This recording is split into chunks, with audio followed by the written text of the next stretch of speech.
Welcome, YouTube, to Laree Walls and the Mermaid Room.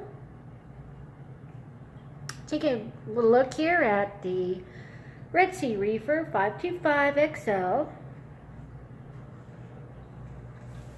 Down in the sump here, ASM protein skimmer. This is a G3. Doing what it's supposed to do. Everything's working great. Got a little LED strip here above some caulerpa, my refugium area in the sump. Got a few random rocks just in the return section here.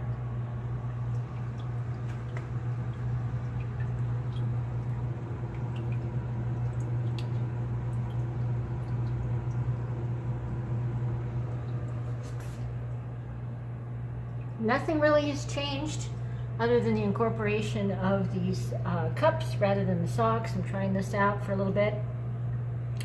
Had some zeovit,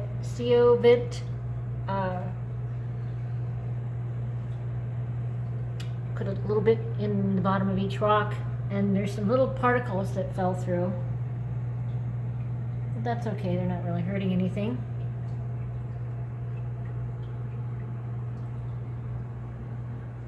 And just topped off the 123 ATI.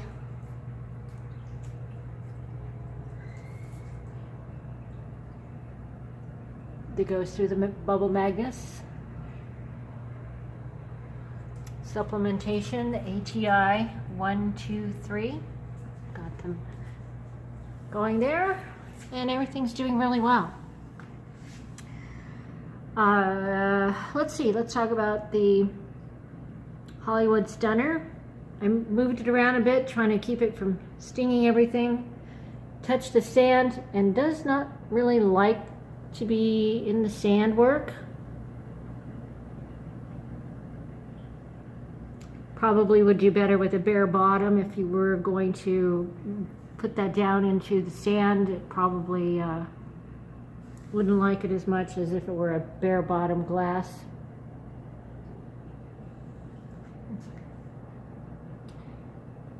What happened to this guy? He's just hanging out here.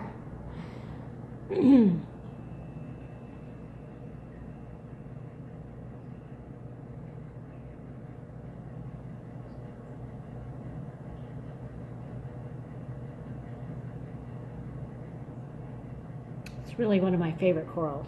I don't even know what it is. I just love the color and the way it grows. It's like a really thick bush.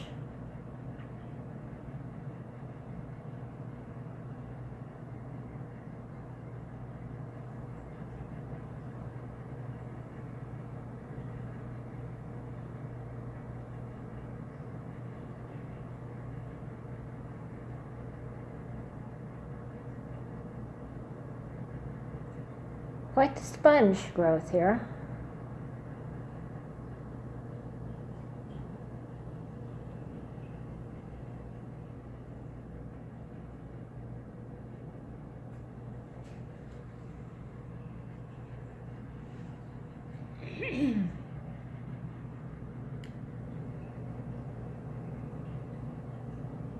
Fuzzy green mushrooms.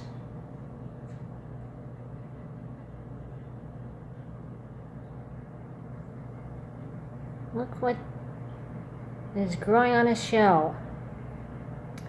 Actually, I found those zoanthids floating around. They came loose. I think that this group had gathered to the top. Too many were on top, and some fell off the rock and were just floating around. So I like to recycle them because I feed my fish those clams on the half shell. I always have these random shells lying around. And have a few over here drying out, but they work really good for, spur of the moment if you've got to attach something and you want to recycle. They work really well. because it will not be long, you will not see that shell.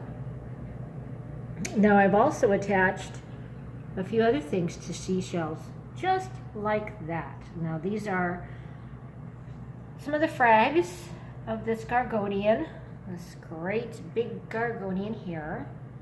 I've taken pieces, and most of them are also glued to seashells. The seashells just, you shove them into the sand, you don't see them, and these guys kind of grow a base that then can be attached to another rock with that seashell as their first attached. A lot of people like to get all the frag plugs and that sort of thing, and I have some, but these little seashells work out just fine. They also work out as building blocks. Where is he? He was just out here. For walls and the labyrinth of apartment complex that we have under the rock, behind the sand. The pistol shrimp, Dozer, he lives with this guy. And who knows where he is right now? I mean, there are many doors from this apartment complex dwelling that they have going. This is one. Of course, the fish is at one. I see that he's closed up a back door over here with a pile. Well, let's see if I can get a pile of seashells and rocks. He closed up a back door there.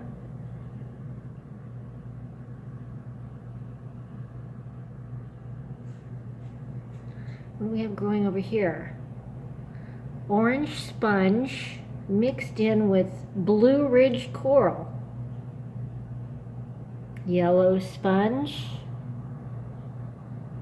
Kind of a gray-blue sponge. All the sponge happening over here. I don't know if you can see this very well. There's a divot. It's pretty big. Actually, I think I see a starfish leg sticking out down there. Part of the great big condo complex that runs front to back, side to side.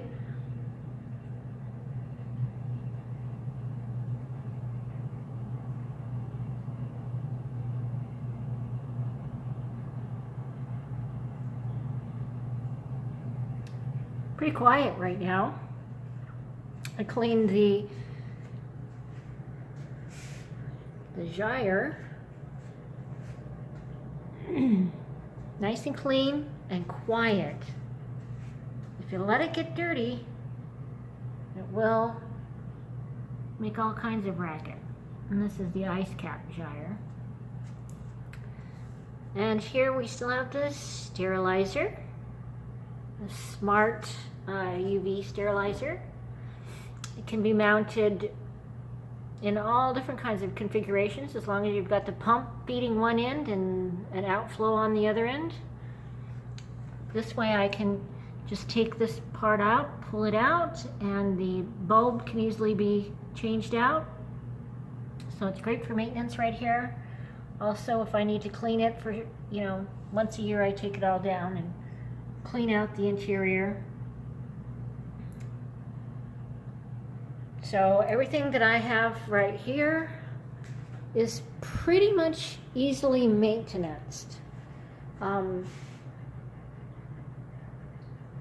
Completely different story happening over here. This requires water changes much more often. And it looks like I'm going to have to take these Recordias. I don't know what to do. You can see this one is trying to get as far away from the stinging tentacles of this anemone as he can, and he really can't. And I want to put a rock maybe in between. What do you think? Should I just take the Recordias out? But see, then the clownfish are going to be all bummed. I don't know what to do. What do you think? Let me know. Give me a comment. Also going to spread some news. Well, this is my acrylic sump that will be going under my 240 gallon. This sump came with the used aquarium. And this build is a little bit on stall mode. We're in the process of finding out how much it's going to cost us to have our sheet metal guy build me a new stand to my specs, like 36 inches tall, aluminum stand my husband has drawn up, and that will give us all kinds of room for a nice big protein skimmer, and we can eliminate that old rotted wood stand that came with the aquarium. We've been trying to figure out how to paint it to make it look right, because you see we've got black stands here, black stand here, even around the corner. My paludarium is on a black stand. This stand was custom built for this ADA aquarium.